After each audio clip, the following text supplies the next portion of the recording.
So, we just got back from watching Captain America: Civil War.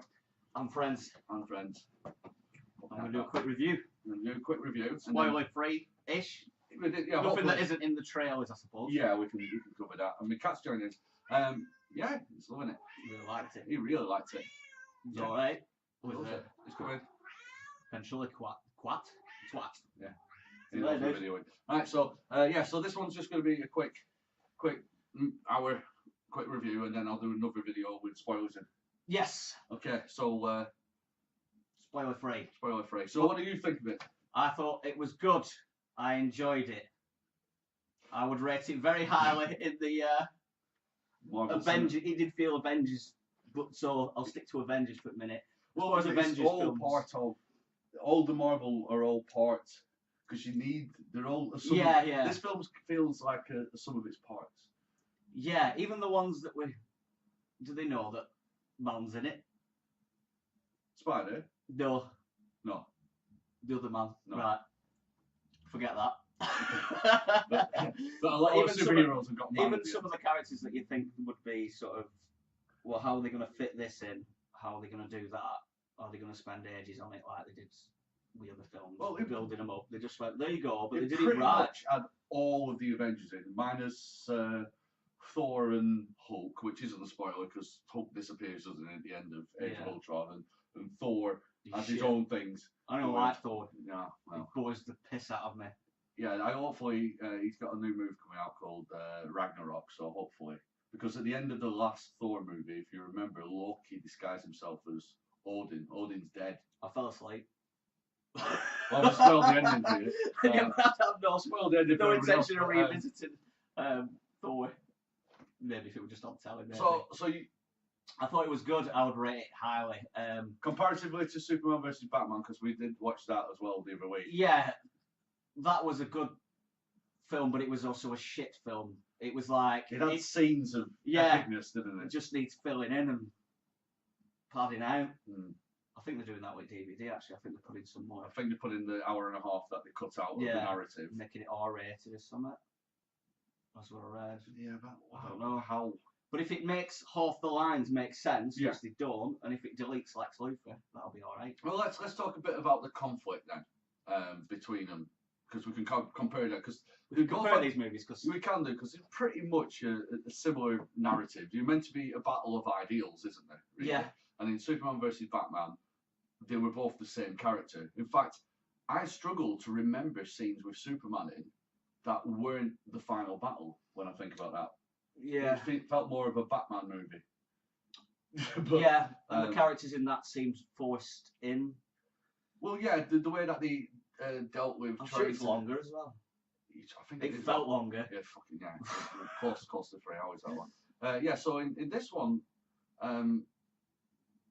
I don't know whether it's because we've seen all of the previous movies in the Marvel Cinematic Universe, which then led to unforced disagreement between these two parties. It felt natural, and I think it felt alright. Yeah, it did. I'm not too sure whether, because we're going in knowing the history with all these characters, whether this film could stand alone for somebody who hasn't seen. But I feel like it could do, because the characters in it and the way it was written, when they get to the point of disagreeing with each other, still didn't feel overly forced. But the fact that it's got a wealth of nearly 10 movies behind it, Stark played Stark and Captain America played Captain America, and they're consistent. These characters have been consistent throughout this line. Yeah. And I understand why Stark is paranoid, especially after that vision he saw in Age of Ultron, where everybody's laid to waste. Yeah. So that's a vision of the future. It all pretty much makes sense. There's a couple of scenes where are a bit silly, but then you forgive it a little bit. But you make it fit in your head, but it's not Batman versus Superman silly. Where you're like, I don't know how we got to this. Yeah, I don't know why it doesn't make any fucking sense. He said go to at him, so he went over. Yeah, as simple as that. So yeah, I would rate it highly. As far as we'll do all the films. Yeah, all the films. Yeah. Whereabouts? What was your going into this? What was your favourite? My favourite, it's a bit of a tie between and it doesn't really feature any of them characters. Does that count?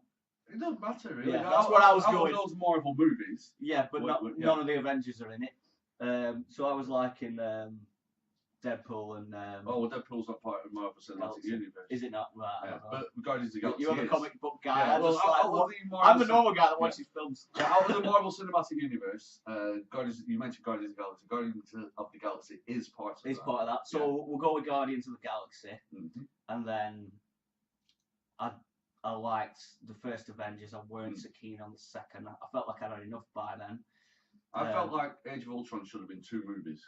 Yeah, maybe they'd done some sort of rushy shit. I don't know. There was some. Well, Ultron's such a huge character in the comic book universe. The fact that they just resolved that, even though there's still a hint of him. I don't give a fuck about Thor. Either of them. I just couldn't get into it. I think it's his character. I've never really liked. He has some funny lines in some films, so I've grabbed that and some decent little things he does with his hammer. But I don't know. Iron Man. I like all the Iron Mans. I don't like number 3. Yeah, a lot of people don't like number 3, but I like number 3 as well. So maybe I'm just the critics hate number 2, but prefer number 3. I don't know. Yeah, I don't know. So I like all of them. Captain America. Don't like the first one. I found it quite boring. I like the first one because I grew up with Captain. He was my first superhero. First superhero. That's probably why I like Iron Man 3 because it's. I just like Iron Man, not because I read the comic because I don't really read comic books, right? But I just like his cockiness and his ways. I think. This really could be an Avengers movie. In my head, it's an Avengers movie. Really it just is because there's so many. You know what I mean? It's really good, and there's nice little tastes. Well, in the trailers, it does show that Black Panther's in it, and considering we've never seen Black Panther before,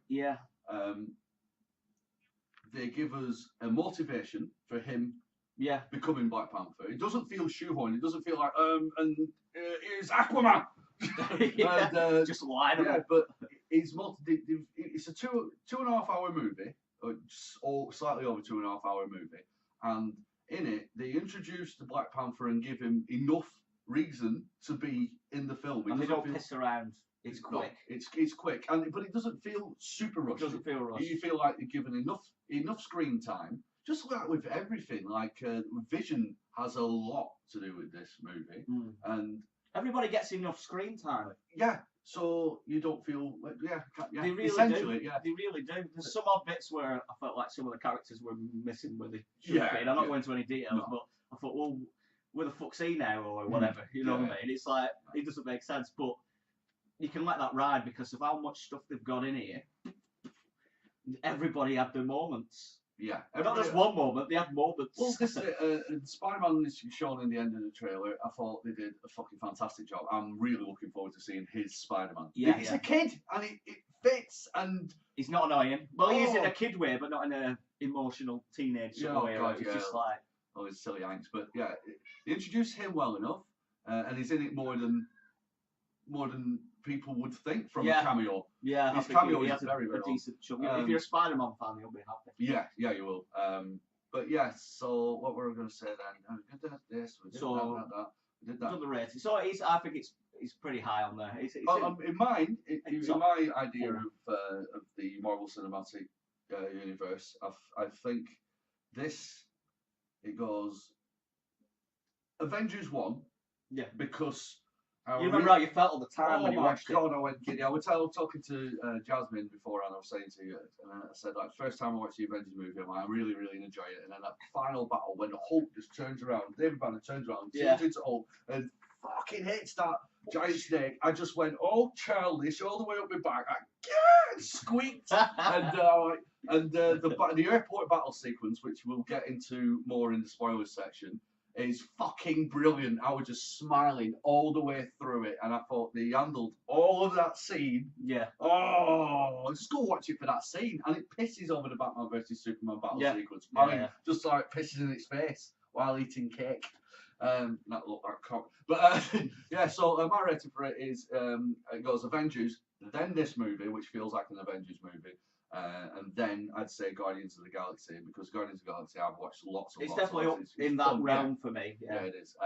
So I give it a 17 Captain America shield out of one big Captain America shield. I don't know what that means. Yeah, I'll give it a squid and a sausage. Oof. And a steak pudding, chips, peas, and gravy. And we'll drop that there, and we're going to say, I recommend it. Yes, I recommend definitely. it. I highly recommend it. Go and see it. Yeah.